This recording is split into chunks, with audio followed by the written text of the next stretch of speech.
శుభకార్యాలకు పూజార్ల కోసం వెతుకుతున్నారా? ఇక నుండి అవసరం లేదు. పూజారీస్.com లో అతి తక్కువ ధరలకే పూజార్లను ముందే బుక్ చేసుకోండి. వెంటనే కాల్ చేయండి. శ్రీమాత్రే నమః గురుగారు. శ్రీమాత్రే నమమ్మ. సో 2024లో కన్యా రాశి వారికి ఎలా ఉండబోతుంది? తప్పకుండా తెలియజేస్తున్నాం. ముందుగా ప్రేక్షకులందరికీ శ్రీమాత్రే నమః, శ్రీ గురుభ్యో నమః.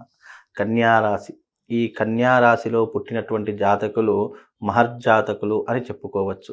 కన్యా రాశిలో పుట్టినటువంటి వాళ్ళు ముఖ్యంగా స్త్రీల విషయానికి వస్తే గనక మంచి తెలివిపరులు అని చెప్పుకోవచ్చు. ఎంత పెద్ద జటిలమైనటువంటి సమస్యలైనా సరే చిటికలో పరిష్కరించేటటువంటి వారిలో స్త్రీలు కన్యా రాశి వాళ్ళు ఎవరైతే జన్మించారో వాళ్ళు చాలా చాకచక్యంగా ఉంటారు. అందులోనూ పురుషుల విషయానికి వస్తే కనుక కన్యా రాశిలో పుట్టినటువంటి వారు కష్టపడి పనిచేసేటటువంటి తత్వం కలిగినటువంటి వారు, వాళ్ళు జీవితం పట్ల శ్రద్ధ కలిగినటువంటి వారు, అంటే సీరియస్నెస్గా ఎక్కువగా ఉండేటటువంటి వారు, వాళ్ళు చలాకీ విషయాలలో కానీ ఏదైనా ఎంజాయ్మెంట్ విషయాలలో కానీ చాలా దూరంగా ఉండేటటువంటి వారిలో కన్యా రాశి వారు ఒకరు ఉన్నారని చెప్పుకోవచ్చు. ఈ కన్యా రాశిలో పుట్టినటువంటి వారు చాలా మొహమాటస్తులు అని చెప్పుకోవాలి.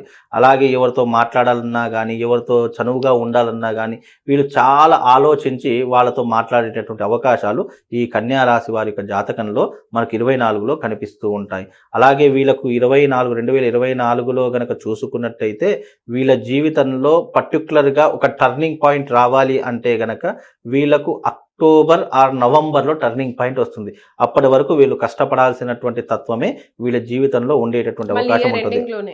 ఇయర్ ఎండింగ్లోనే స్టార్ట్ అయ్యే అవకాశం ఉంటుంది.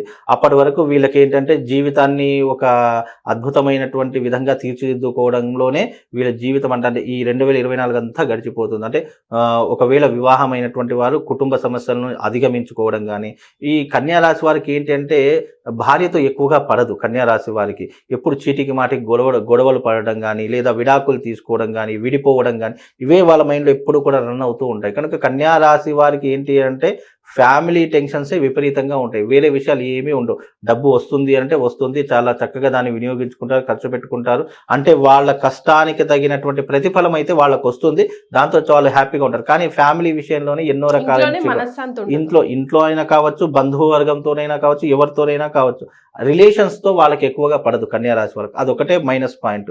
వీళ్ళకి ఏంటి అంటే తల్లి గారి సపోర్ట్ ఎక్కువగా ఉంటుంది. ఎవరికి? ఇటు పురుషులకు ఈ డామినేషన్ ఎక్కువ అవడంతో వాళ్ళు జీవిత భాగస్వామితో కానీ లేదా వాళ్ళ అత్తగారింటి వాళ్ళతో కానీ చిన్న చిన్న మనస్పర్ధలు, తేడా, భేదాభిప్రాయాలు ఇవే ఎక్కువగా వస్తుంటాయి. అందుకే కన్యా రాశి వారు ఈ ఒక విషయంలో జాగ్రత్తగా ఉండాలి. ఏంటి అంటే దేనికైనా కాలం సమాధానం చెప్తుంది అనేటటువంటి ఆలోచన ధోరణిలోనే ఉండాలి తప్ప తొందరపడి ఏ నిర్ణయం పడితే ఆ నిర్ణయం తీసుకోకూడదు.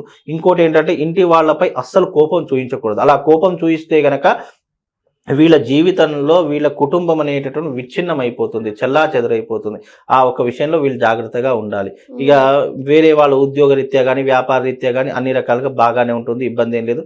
వీళ్ళు కూడా మంచి ఆలోచన పరులు, తెలివితేటలు కలిగినటువంటి వారు. ఎందుకంటే కన్యా రాశికి అధిపతి బుధుడు అవుతాడు కాబట్టి ఈ బుధుడు అనేటటువంటి వాడు మంచి జ్ఞాపక శక్తి కలిగినటువంటి వాడు, మంచి మంచి ఆలోచనలు కలిగినటువంటి వాడు. వీళ్ళ జీవితంలో ఒక మంచి విజన్ ఉంటుంది.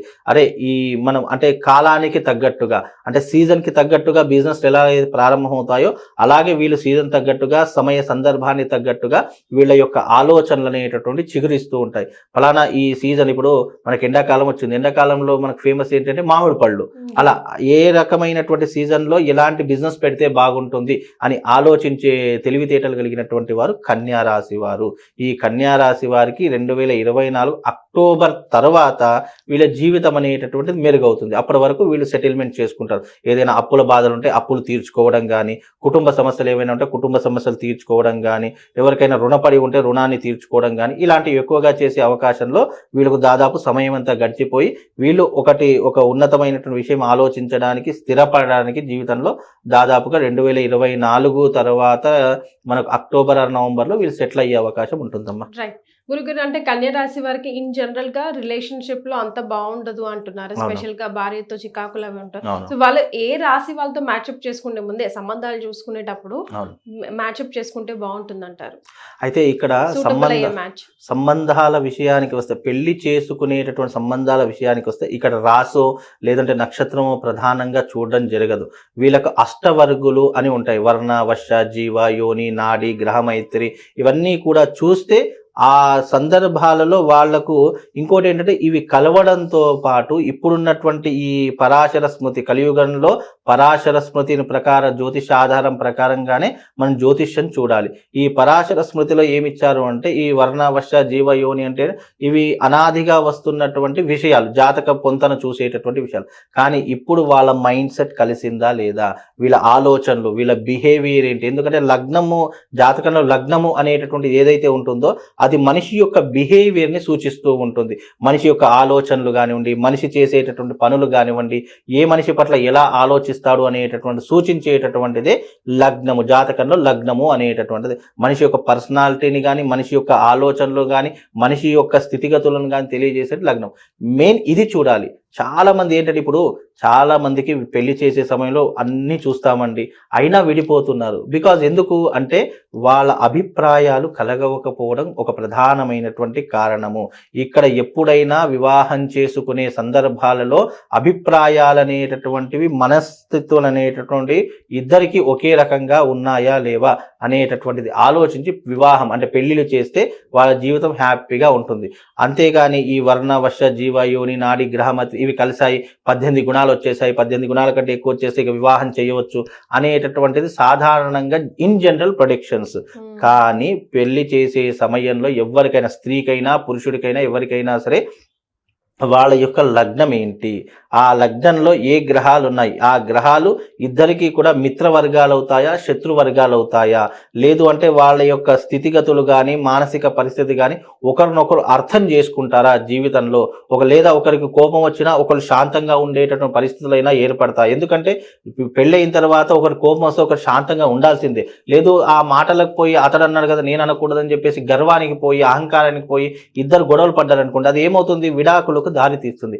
అలా కాకుండా వాళ్ళ బిహేవియర్ ఏంటి, వాళ్ళ పరిస్థితి ఏంటి, మానసిక స్థితి ఏంటి, వీళ్ళు భవిష్యత్తులో ఎలా ఉండగలుగుతారు అని ప్రెడిక్ట్ చేసేటటువంటిది కేవలం లగ్నము మాత్రమే. ఆ లగ్నం అనేటటువంటిది వాళ్ళ జాతకంలో కరెక్ట్ గా ఉంటే అప్పుడు వాళ్లకు వివాహం చేయవచ్చు. ఈ గుణాలు కలిసాయి, నాడులు కలిసాయి, రాసులు కలిసాయి, ఇవన్నీ ఏంటంటే జనరల్ ప్రొడిక్షన్స్, అవి కలవాలి. దానితో పాటు మనస్సులు, వీళ్ళ యొక్క మనస్థితి యొక్క తత్వాలు కలిస్తేనే వీళ్లకు వివాహం చేయడానికి ఆస్కారంగా ఉంటుంది. కనుక కన్యా రాశి వారే కాదు, ఏ రాశి వారైనా సరే వీళ్ళ యొక్క మనస్థితి, మానసిక స్వభావం అనేటటువంటిది ప్రధానంగా చూడవలసినటువంటి మొట్టమొదటి కర్తవ్యం వివాహంలో. అది చూస్తే గనక వీళ్ళకు ఓకే, వీళ్ళకి కలుస్తుంది అన్నప్పుడు అప్పుడు వివాహం చేయడానికి ముందుకు వెళ్ళాలమ్మా. రైట్. సో కన్యా రాశి వారికి మనశ్శాంతి తక్కువగా ఉంటుంది అన్నారు కాబట్టి ఇయర్ ఎండింగ్ అంతా వాళ్ళు కష్టపడాలి, ఇయర్ ఎండింగ్ దాకా అంటున్నారు కాబట్టి ఏదైనా రెమెడీ మనం వాళ్ళకి అందించగలమా? అయితే వీళ్ళకు రెమెడీ ఏంటి అంటే మనస్సుని ప్రశాంతంగా ఉంచేటటువంటి వాడు జాతకంలో చంద్రుడు. కనుక వీళ్ళు చంద్రుడికి సంబంధించినటువంటి హోమం అనేటటువంటిది ఒకటి ఉంటుంది. ఆ హోమం గనక వీళ్ళు చేసుకుంటే తప్పకుండా వీళ్ళకు అరిష్టాలన్నీ తొలగిపోతాయి, కోపం అనేటటువంటి తగ్గిపోతుంది, ఆలోచన చక్కగా పెరుగుతాయి, కుటుంబం పట్ల ప్రేమ అన్నీ కూడా కలుగుతూ ఉంటాయి, కుటుంబం అంటే ఒక ఇష్టము అనేటటువంటిది ఏర్పడుతూ ఉంటుంది.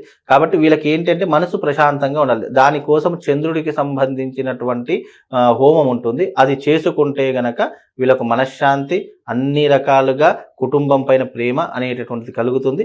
వీళ్ళకి జీవితాంతం హ్యాపీగా ఉంటారు. ఈ హోమాలు ఇవన్నీ ఎందుకు చెప్తున్నారు గురుగారు, ప్రతిదానికి రెమెడీ చెప్తున్నారని చెప్పి చాలా మంది అనుకోవచ్చు. కానీ ప్రతి మనిషి మీద గ్రహాల యొక్క ఇంపాక్ట్ అనేటటువంటిది మనం నమ్మినా నమ్మకపోయినా తప్పకుండా ఉంటుంది. మన జీవితంలో ఏదైతే మనకు తక్కువగా ఉందో ఆ తక్కువగా ఉన్నటువంటి గ్రహం ఏదైతే ఉందో, ఇప్పుడు మనకు మనశ్శాంతి లేదు, మనస్సు మీద ప్రభావితం చూపించేటటువంటి వాడు జాతకంలో చంద్రుడు అవుతాడు. కనుక మనకు మనసు బాగాలేనప్పుడు చంద్రుడికి సంబంధించినటువంటి యాగం చేసుకుంటే సరిపోతుంది. ఆరోగ్యం బాగలేదు, ఆరోగ్యానికి అధిపతి ఎవరు అంటే సూర్యుడు.